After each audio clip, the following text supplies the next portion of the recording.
বিশ্বের সবচেয়ে শক্তিশালী 5 জন মুসলিম নেতা। অলরেডি সারা বিশ্বে যুদ্ধ চলছে অনেকগুলো কান্ট্রিতে, তো এর মধ্যে আমরা এই ভিডিওটা দেখছি। তো চলো দেখা যাক এই ভিডিওটা। হ্যাঁ চলো। বর্তমান বিশ্বের দিকে যদি আমরা একটু মনোযোগ দিয়ে তাকাই তাহলে দেখতে পাবো যে আজকের পৃথিবীতে যারা সবচেয়ে ক্ষমতাধর ও প্রভাবশালী নেতা হিসেবে পরিচিত তাদের কেউই মুসলিম নন। পশ্চিমা দেশগুলো থেকে শুরু করে এশিয়ার বিভিন্ন দেশ পর্যন্ত যাদের নাম আন্তর্জাতিক মঞ্চে বারবার আলোচিত হয় তারা প্রায় সবাই অমুসলিম। কিন্তু ইতিহাসের পাতা উল্টোলেই আমরা দেখতে পাই এক সম্পূর্ণ ভিন্ন চিত্র। একসময় মুসলিম বিশ্বে এমন কিছু দৃঢ় চেতা, সাহসী এবং শক্তিশালী নেতার আবির্ভাব হয়েছিল যাদের নাম শুনলেই শত্রুপক্ষের বুকে কাঁপন ধরে যেত। তাদের এক একটি সিদ্ধান্ত, এক একটি বক্তব্য গোটা বিশ্বের রাজনীতির গতিপথ বদলে দেওয়ার ক্ষমতা রাখত। তাই আজকের এই ভিডিওতে আমরা মুসলিম বিশ্বের সেই রকম 5 জন অসাধারণ শক্তিশালী নেতার সম্পর্কে বিস্তারিত জানব। তাই ভিডিওটি শেষ পর্যন্ত দেখতে থাকুন। প্রথমেই আসি আয়াতুল্লাহ আলী খামেনির কথায়। বর্তমান মুসলিম বিশ্বের নেতাদের তালিকায় যার নামটি সবার আগে উচ্চারিত হয় তিনি হলেন ইরানের সর্বোচ্চ ধর্মীয় নেতা, রাষ্ট্রপ্রধান ও 1 কোটিরও বেশি শিয়া সম্প্রদায়ের আধ্যাত্মিক গুরু আয়াতুল্লাহ আলী খামেনি।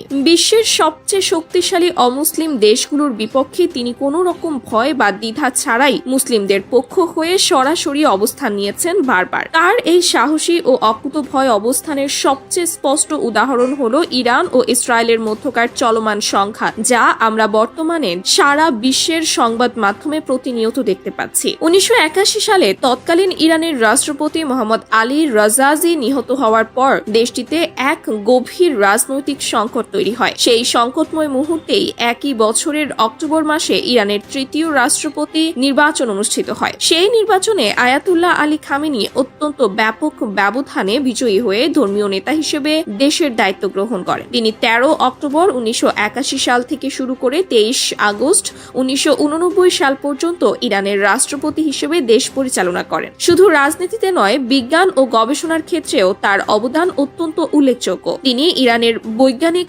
অগ্রগতির অন্যতম প্রধান সমর্থক ও পৃষ্ঠপোষক হিসেবে পরিচিত। মুসলিম নেতাদের মধ্যে তিনিই প্রথম যিনি বিভিন্ন জৈবিক গবেষণাকে আনুষ্ঠানিকভাবে অনুমোদন ও সমর্থন দেন, যা মুসলিম বিশ্বে বিজ্ঞানের অগ্রযাত্রায় এক নতুন দিগন্ত উন্মোচন করেছিল। এরপর রয়েছে পাকিস্তানের সাবেক প্রধানমন্ত্রী ইমরান খান। একসময়ের বিশ্বখ্যাত ক্রিকেট তারকা ইমরান খান রাজনীতিতে প্রবেশ করেছিলেন নতুন পাকিস্তান গড়ার স্বপ্ন নিয়ে, এবং সেই স্বপ্নকে সাধারণ মানুষের কাছে বিশ্বাসযোগ্য করে তুলতে তিনি দারুণভাবে সফল হয়েছিলেন। দেশ পরিচালনার দায়িত্ব নেওয়ার পর বেশ কিছুদিন ইমরান খান অত্যন্ত প্রশংসনীয় কার্যক্রম করে জনগণের মন জয় করতে সক্ষম হয়েছিলেন। কিন্তু কয়েক বছর না যেতেই পরিস্থিতি পাল্টাতে শুরু করে। দেশের অর্থনীতির ব্যাপক অবনতি, নিত্য প্রয়োজনীয় জিনিসপত্রের মূল্যের আকাশছোঁয়া বৃদ্ধি এবং সাধারণ মানুষের জীবনযাত্রার মানের অবনতির কারণে জনগণ তার প্রতি ক্ষুব্ধ হতে শুরু করে। তার বিরুদ্ধে দুর্নীতির একাধিক গুরুতর অভিযোগও উঠে আসে সেই সময়ে। এসব কারণে যিনি সাধারণ মানুষকে নতুন পাকিস্তান গড়ার স্বপ্ন দেখিয়ে ক্ষমতা এসেছিলেন তার জনপ্রিয়তা একেবারে তলানিতে গিয়ে ঠেকেছিল। তবে এই বিপর্যস্ত পরিস্থিতির মাঝেও ভারতের সাথে দ্বন্দ্ব ইস্যুতে তার তীব্র হুঙ্কার যেন এক মুহূর্তের মধ্যে তার সকল ব্যর্থতাকে আড়াল করে দিয়েছিল। কিন্তু বর্তমানে ইমরান খানের অবস্থা অত্যন্ত করুণ। বর্তমান পাকিস্তানের ক্ষমতাসীন শাসক শেহবাজ শরীফের নেতৃত্বে তাকে কারাগারে বন্দী করা হয়েছে এবং তাকে হত্যার একাধিক চেষ্টা করা হয়েছে বলেও গুরুতর অভিযোগ উঠে আসছে বিভিন্ন মহল থেকে। তার সাথে ইরানের আরেক মহানায়ক হাসান রুহানির কথা না বললেই নয়। হাসান রুহানির রাজনৈতিক জীবন শুরু হয়েছিল অত্যন্ত তরুণ বয়সেই, যখন তিনি ইরানের তৎকালীন অত্যাচারী শাসক রেজা শাহের বিরুদ্ধে সরাসরি রাজনৈতিক সংগ্রামে ঝাঁপিয়ে পড়েছিলেন। 1979 সালে ইমাম খোমেনি রাদিয়াল্লাহু তাআলা আনহু যখন ফ্রান্সের নির্বাসন শেষে স্বদেশে ফিরে আসছিলেন, সেই সময়ে হাসান রুহানি ইউরোপে অবস্থান করে রাজনৈতিকভাবে তৎপর ছিলেন। বিশেষ করে ব্রিটেন ও ফ্রান্সে তিনি ছাত্রদের সাথে ইসলাম নিয়ে বিভিন্ন গুরুত্বপূর্ণ প্রশ্নের জবাব দেওয়ার কাজ অব্যাহত রেখেছিলেন। 1979 সালের ঐতিহাসিক ইসলামী বিপ্লবের পর হাসান রুহানি সংসদ সদস্য হিসেবে নির্বাচিত হন এবং এরপর টানা 2000 সাল পর্যন্ত 5 বার সংসদ সদস্যের দায়িত্ব পালন করেন। তিনি প্রায় 100টিরও বেশি বই লিখেছেন এবং তার গবেষণাপত্রের সংখ্যা 700রও বেশি। শুধু তাই নয়, তিনি ইংরেজি, আরবি এবং ফার্সি ভাষায় অনর্গল কথা বলতে পারেন। এবার আসি তুরস্কের সেই নেতার কথায় যার নাম শুনলেই মুসলিম বিশ্বের মানুষের মনে এক বিশেষ অনুভূতি তৈরি হয়। তিনি হলেন রজব তাইয়েব এরদোগান। তুরস্কের এই জনপ্রিয় রাষ্ট্রনেতা সম্পর্কে আপনারা নিশ্চয়ই অনেক কিছু দেখেছেন এবং শুনেছেন। রজব তাইয়েব এরদোগান কেবল একজন রাজনৈতিক নেতাই নন, তিনি একই সাথে ইসলামের একজন মহান মুজাহিদ এবং মানবতার পক্ষে সোচ্চার এক অকুতোভয় নেতা। তার আরেকটি বিশেষ পরিচয় হলো তিনি পবিত্র কোরআনের একজন হাফেজ। অত্যন্ত হৃদয়গ্রাহী ও সুমিষ্ট কণ্ঠে তিনি কোরআন তেলাওয়াত করতে পারেন। বিদেশি নাগরিকদের প্রতি তিনি সব সময়ই সম্মান ও শ্রদ্ধার মনোভাব প্রকাশ করেন। তিনি তুরস্ককে শুধু ইসলামী পরিচয়ে প্রতিষ্ঠিত করেননি, বরং তার নেতৃত্বে দেশটি অর্থনৈতিক ও সামরিক উভয় ক্ষেত্রে অভূতপূর্ব উন্নতি লাভ করেছে। তুরস্ককে বিশ্বের শক্তিশালী অর্থনৈতিক ও রাজনৈতিক শক্তি হিসেবে গড়ে তোলার ক্ষেত্রে তার অবদান সত্যিই অভাবনীয়।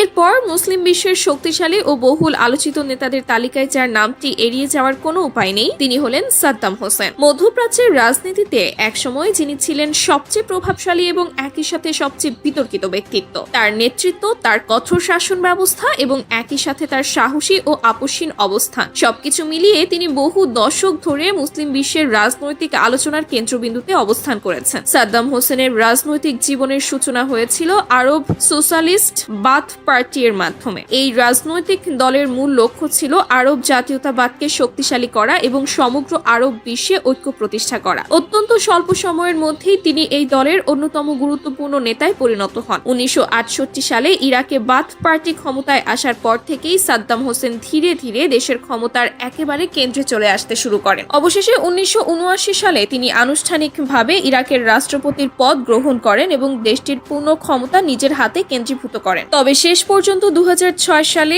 একটি বিশেষ আদালতের রায়ে সাদ্দাম হোসেনকে মৃত্যু দেওয়া হয় এবং একই বছর তার ফাঁসি কার্যকর করা হয়। তার মৃত্যুর মধ্য দিয়ে মধ্যপ্রাচ্যের রাজনীতির একটি অত্যন্ত গুরুত্বপূর্ণ অধ্যায়ের চিরতরে পরিসমাপ্তি ঘটে।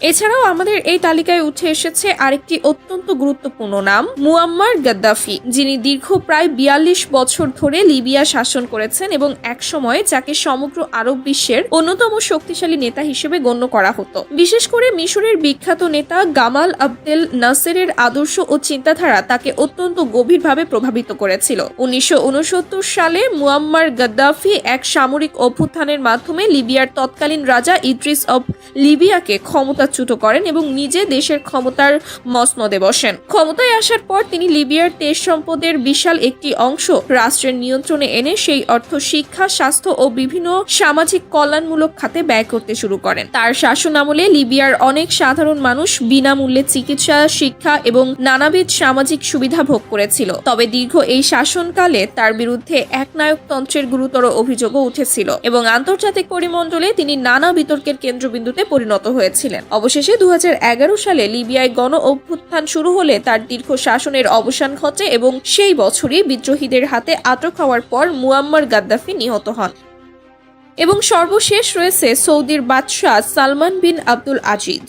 বর্তমানে সৌদি আরবকে আমরা মুসলিমদের প্রতিপক্ষ হিসেবে দেখলেও একটি সময় ছিল যখন সৌদি আরবও মুসলিম বিশ্বের একটি অত্যন্ত জনপ্রিয় ও প্রভাবশালী নেতৃত্বের কেন্দ্র ছিল। 1935 সালে জন্মগ্রহণ করা সালমান বিন আব্দুল আজিজ বর্তমানে দেশটির আনুষ্ঠানিক বাদশাহ হিসেবে অধিষ্ঠিত থাকলেও বাস্তবে সৌদি আরবের যাবতীয় ক্ষমতা এখন তার পুত্র মোহাম্মদ বিন সালমানের হাতে। 2015 সালে তার সৎ ভাই বাদশাহ আব্দুল্লাহ বিন আব্দুল আজিজের মৃত্যুর পর সালমান বিন আব্দুল আজিজ সৌদি আরবের ক্ষমতার দায়িত্ব গ্রহণ করেন। তবে বর্তমান সৌদি আরবের সামগ্রিক পরিচালনা ও নীতি নির্ধারণ মূলত তার পুত্র মোহাম্মদ বিন সালমানের নেতৃত্বেই পরিচালিত হচ্ছে। এখানে আমরা দেখলাম যে বিশ্বের 5 জন শক্তিশালী মুসলিম নেতার নাম, আর যারা বিভিন্ন দেশের বিভিন্ন রকম টাইমে তারা ছিলেন এবং অনেকে এখন প্রেজেন্টে আছেন, অনেকে পাস্টে ছিলেন। তো এখানে আমরা সেই জিনিসগুলো কিন্তু আমরা দেখলাম আর অনেক কিছু জানতেও পারলাম। আর আপনার কি মনে হয় যে কিছু কিছু এখানে নেতাদের নামে এটা বলা হয় যে তারা একনায়কতন্ত্র গঠন করেছিল, এই জিনিসটা বলা হয়ে থাকে। তো এই জিনিসটা আপনাদের কীরকম মনে হয়? আপনাদের কী মনে হয় যে একটা দেশ কখন শক্তিশালী হয়, যখন সেটা গণতন্ত্র থাকে নাকি যখন সেটা একনায়কতন্ত্র বা রাজতন্ত্র থাকে, কখন একটা দেশ শক্তিশালী হয়ে ওঠে? সেটা কিন্তু অবশ্যই কমেন্ট করে জানাবেন। এখানে হচ্ছে কেউ কেউ ভালো কাজও করেছেন, আবার কেউ কেউ একটু বেশি ক্ষমতার অপপ্রয়োগও করেছেন। সেখানে সাধারণ মানুষেরও অনেক ক্ষতি হয়েছে, বিভিন্ন সমস্যা হয়েছে। তার জন্যই হয়তো তাদের যে দীর্ঘ শাসন তার অবসান হয়েছে। আবার যারা ভালো কল্যাণকর কাজ করেছেন তারা অনেক দিন আছেন, সেটা একনায়কতন্ত্র হোক বা গণতন্ত্র হোক, যাই হোক না কেন, যেটাই শাসন করবে, যেটা সাধারণ মানুষ এমনকি দেশের ভালো হবে, সেটাই আমার মনে হয় যে থাকা উচিত। একদমই তাই। আর আপনি এটা কমেন্ট করে জানান যে এই দেশ চালানোর জন্য যে এই ধার্মিক ব্যাপারটা কতটা গুরুত্বপূর্ণ বা কতটা প্রয়োজনীয়। অ্যাকচুয়ালি কি আমাদের দরকার হয় যে ধর্মকে দেশ চালানোর জন্য? সেটা অবশ্যই কমেন্ট করে আপনারা জানাবেন। এটা আপনাদের কাছে জানার জন্য আমরা কৌতূহল থাকলাম। আর হচ্ছে কেমন লাগলো এই ভিডিওটা সেটা অবশ্যই কমেন্ট করে জানাবেন। আর কোন কোন ভিডিওর উপর আমরা রিয়েক্ট করতে পারি সেটাও কিন্তু অবশ্যই জানাবেন। সবাই খুব ভালো থাকবেন, সুস্থ থাকবেন আর দেখতে থাকবেন আমাদের চ্যানেল। টাটা।